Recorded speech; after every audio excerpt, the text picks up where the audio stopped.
अस्सलाम वालेकुम बच्चों, 9th केमिस्ट्री में आज एटॉमिक स्ट्रक्चर चैप्टर में हमारा टॉपिक चल रहा है modern theories of atomic structure. इसमें डी ब्रोगली हाइपोथेसिस एक्चुअली एक कोई फिनोमिना होता है, कोई रूल या प्रिंसिपल्स डी ब्रोगली ने 1923 में डिस्कवर किया। अब तक जो आप पढ़ते आ रहे हैं कि इलेक्ट्रॉन एक पार्टिकल ही कंसिडर किया जाता था, लेकिन according to de Broglie, all matters has particle as well as wave nature। जैसे कि आपको मालूम है, तो यहाँ प्लैंक्स ने ये कहा था कि जो एनर्जी ऑफ इलेक्ट्रॉन है वो हमेशा फ्रीक्वेंसी के डायरेक्टली प्रोपोर्शनल होती है और इक्वल होती है एच टाइम्स न्यू के। तो एच प्लैंक्स कांस्टेंट है, न्यू एक इलेक्ट्रॉन की frequency. So according to de Broglie, जब उसने इसको वेव नेचर में कंसिडर किया आइंस्टाइन ने, तो उसने कहा कि एनर्जी जो है वो mass time velocity square of light के बराबर है। तो ये दो डिफरेंट फिनोमेना थे।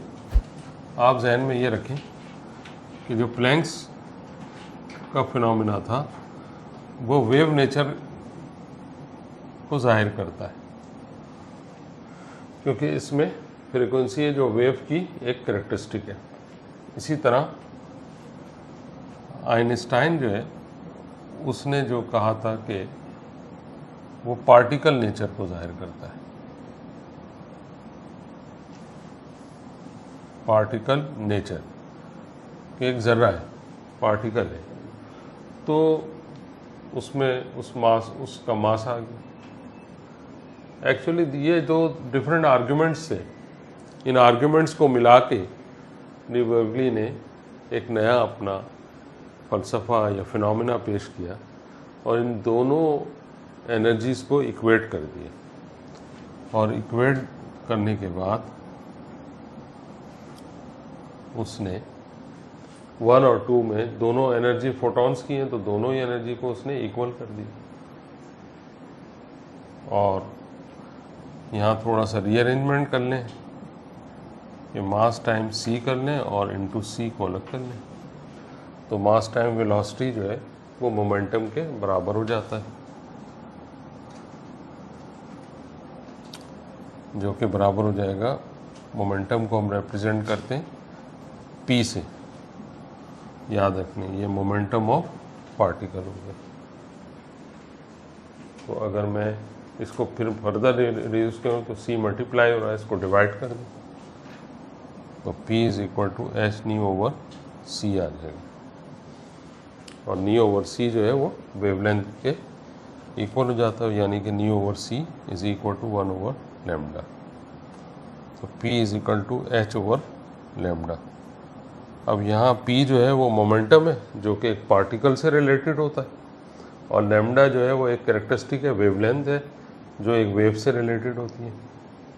तो इस इक्वेशन के ज़रिए डी ब्रोगली ने क्या किया कि एक ड्यूल नेचर ऑफ लाइट को शो कर दिया। इसको कहा जाता है ड्यूल नेचर, और ड्यूल नेचर का मतलब दोहरी फितरत रखने वाली एक ऐसी चीज़ जिसको आप ऐसे कह लें कि वो दो तरीक़ों से अमल करती है। वो कई जगहों पर पार्टिकल का बर्ताव करती है और कई जगहों पर वो वेवलेंथ का बर्ताव करती है।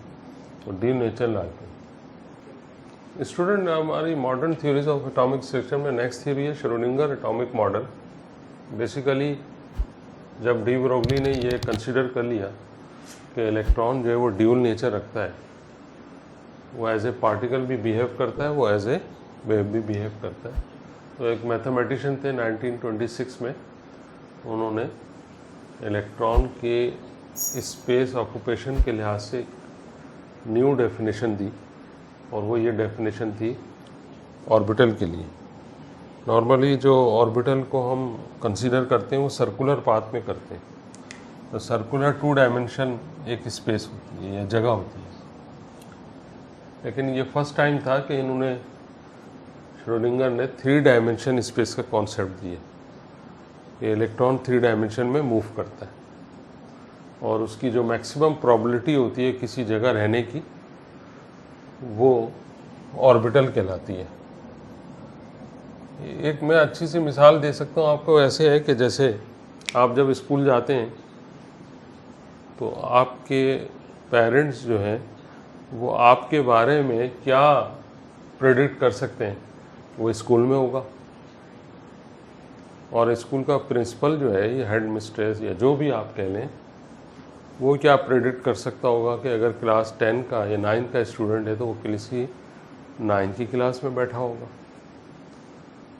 तो ये जो इम्कान है, ये जो प्रोबेबिलिटी है, ये हर शख्स के लिए डिफरेंट है।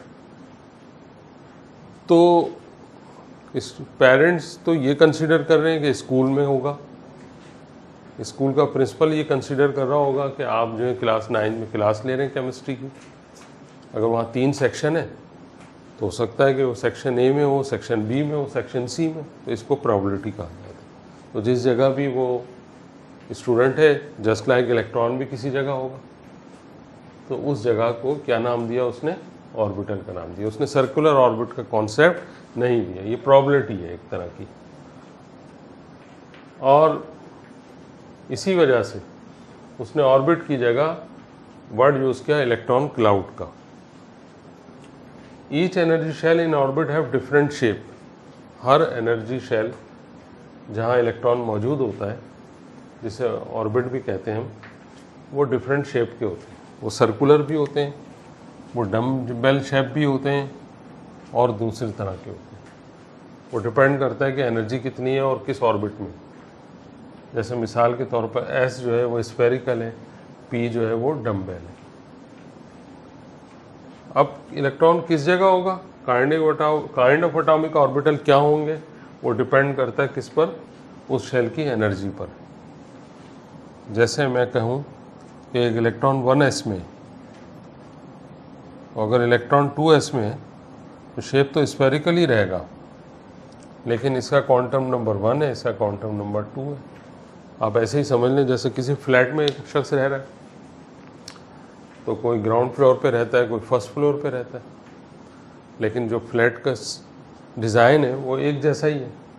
तो बिल्कुल ऐसे ही समझ लें कि एस का शेप जो है स्फेरिकल ही होता है, लेकिन अगर वो न्यूक्लियस से क्लोजेस्ट है, बिल्कुल करीब है, सबसे पहला शेल है, तो उसका साइज़ जो है वो दूसरे शेल के मुकाबले में कम होगा। इसी तरह फिर तीसरा, चौथा, तो लिहाजा एनर्जी भी बढ़ती जाएगी। तो ये एनर्जी तब्दील होती जाती है हर एस शेल की, डिपेंड करता है कि वो किस ऑर्बिट में मौजूद है। स्टूडेंट, श्रोडिंगर से मुतालिक इतना ही। इससे क्योंकि ये एक डिफ़ॉल्ट टास्क है, इसकी मैथमेटिकल डेरिवेशन है और बहुत सारी इसके मज़ीद कॉन्सेप्ट भी हैं, लेकिन वो नेक्स्ट क्लासेस में आप स्टडी करेंगे। आपके लेवल तक बस इतना ही जानना ज़रूरी है। अल्लाह हाफिज़। और इस चैनल को सब्सक्राइब करें, दोस्तों के साथ शेयर करें, और कोई प्रॉब्लम हो तो कमेंट्स बॉक्स में ज़रूर मेंशन करें। अल्लाह हाफिज़।